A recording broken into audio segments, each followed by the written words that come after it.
What up, Team 12 here with a review of Samurai Jack, Season 5, Episode 3. This was a great start to the episode. Really coming out strong. Jack, with all of the blood and he's just not feeling it. He's in a bad place. And I don't understand. I had a lot of trouble with this, the time period that we're dealing with here. Because it seems like he was in the water for a long time. And I've never been stabbed. I don't have a whole lot of background with this. But if he's still in the water and the blade is still in there, then that really means that there's not a whole lot of chance for, like, the blood to coagulate and the wound to heal. So he's bleeding profusely for what appears to be at least hours, if not like a day or two. The timing really didn't make sense. I think you're supposed to kind of go with the flow, the river flow. The daughters were literally right on his trail, and in that time span of them finding him, he floated down a river, just profusely bled. You saw the night go to day, day go to night, and he goes into this cave, and by the time he comes out of the cave, he's completely healed.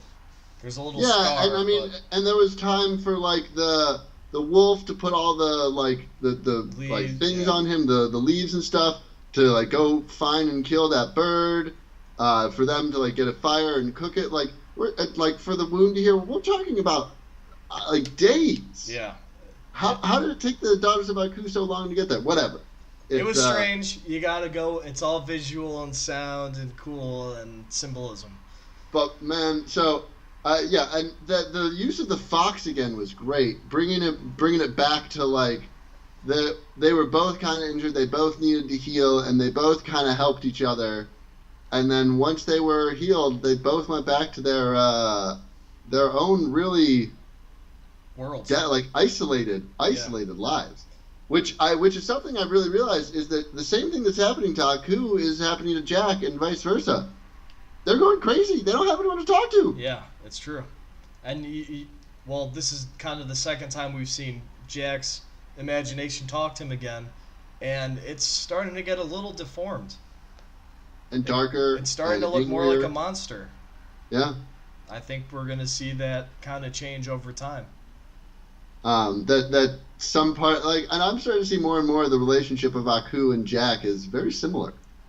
There's a lot of connections I'm starting to see. We need some more episodes to really dive into what's happening here. Yeah, I think one of the highlights for this whole episode for me is after Jack's healed, that whole thing was pretty cute. Then once you get into that fight scene was so classic Samurai Jack.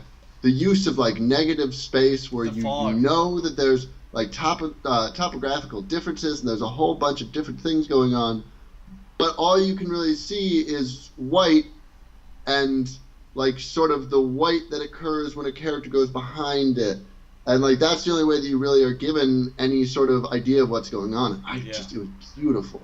The beginning of the episode was really black and red, and you can really associate that with Aku, you know. You really saw the black and the red, and then it transitioned to white. And then, white. So we could dive into that a bit, but I think it's more important to really kind of analyze the Aku's daughters in this episode. This is a huge episode for them. Mm-hmm. They could have survived the whole series, but yeah, I thought that they were going to be a much bigger deal for much longer, but they went out real quick. Yeah, there's a lot of Jack. The theme he's been saying is nuts and bolts. These daughters are literally, they're humans, but they act like robots. Mm-hmm. And we're kind of seeing them go from, at least one of the daughters, go from robot to human. She's staring up at the stars. She said she's going to be on watch, but a robot would do its job. She was kind of looking up at the stars. But you can still, I think that was the same one, the last one who Jack didn't actually kill, who like fell down the same way that Jack did. She lost the mask. Yeah, I think that she's the one who's been consistently not being a robot. Right. So I think it'll be really interesting to see how they develop. Right. I think it's also I loved how they perfectly showed how none of those girls have any idea what's going on in the world around them with the two deer. Yeah, the deer. that could have been a strange scene, but I'm glad it ended where it did. And Yeah, I could have gone a little further. Yeah, and they're saying like, wow, we've been like raised to literally complete one task, kill Jack. That's a sign that they could be human. All of them could have probably changed, but I think only one really survived that fall. What are you thinking? I think the same thing. I think that there'll be one daughter who survived, and I think that that'll be the one who has the most humanity to her. And I think it'll be interesting to see, because I think both Jack and her will be pretty injured, and how are they gonna? They can't really fight. Right, I think you could have tracked that one sister by the weapon she was using. I kind of thought about that in the episode. I haven't gone back to confirm. Maybe as a kid, she was using that same chain weapon. I don't know.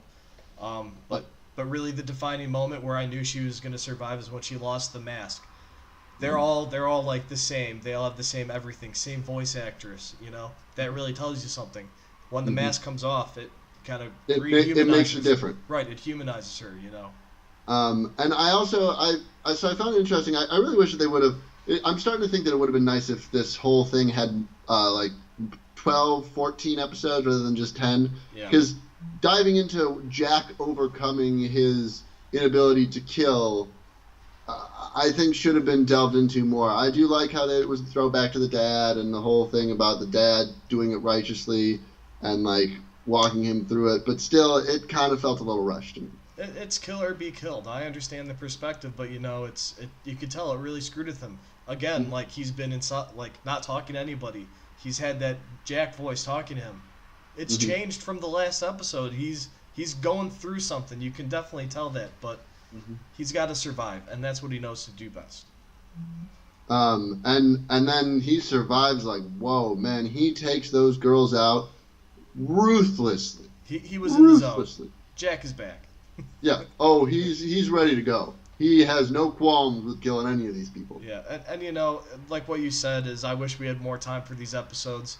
Everything becomes more significant when it's 10 episodes, 30-minute episodes, or 24 minutes, whatever the actual content is. Basically you have a movie to finish it out. Right. Everything is significant in this, and you really can't pass over anything. For example, we see that Green Knight again. We get a little closer. It's more focused on him. He's actually walking around. His eyes are moving. I keep trying to compare those glowing green eyes to actual people's eyes to kind of figure it out.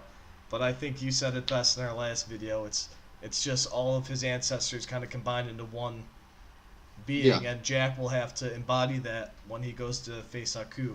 He's going to have to take that on in some way. Either become part of that or defeat it and not have that be hanging over him. I think he will look incredibly similar to it going into the final battle. I wouldn't be all that surprised. It wouldn't be the first time that he's worn an outfit basically just like that. Right, but it's like his father with our sword. We did a sword video as well. We'll tag that to this video. But he took the sword for the first time, and it gave him that awesome white armor. And my favorite part, personally, is the Nimbus cloud that he was riding. Of course you love that. So in this episode, there's also a moment that we have to shout out: the Jack dripping with blood, with the weapon ready to go, thinking that it's the daughters of Aku, and then you see the wolf do just the exact same thing. Yep. Oh, that was a hell of a moment. I was not expecting this dog, analogy, to literally go multiple episodes. I'm surprised the dog didn't help him fight. But I thought the dog was going to come out. I definitely did. But that wouldn't be their personality. They're both, solo acts. They'll help each other behind the scenes, but when they're out there fighting, once it comes down to it, they're dealing it with them themselves. Yeah. Cool. Was there anything else in particular that you want to go over? I would just like to touch on the previews for next week. Were you able to see? I didn't really see anything. They really didn't spoil anything. No, he just said, there's this acid stuff that I need. There's clearly going to be some monster that he has to fight. Yeah. There's Lake of Acid, and this should be a classic one-off episode where it's him versus some beast, and I'm excited for that. Yeah. I mean, I feel like every episode is going to be developing the story more than you see in the Cartoon Network version, right? Because again, they don't have that much time. But yeah, I think that this one won't be as action-packed or move the story forward. It'll be visually pleasing, I'm sure. I mean, they've yet to do it not visually pleasing, so I think we can confidently say that. Yep. Cool. Well, then, I think that's about it. If you like the video, please like it down below. Subscribe if you're down. Leave any comments. We'd be happy to talk about whatever you want to. Yeah, I think that's it. So Team 12 out.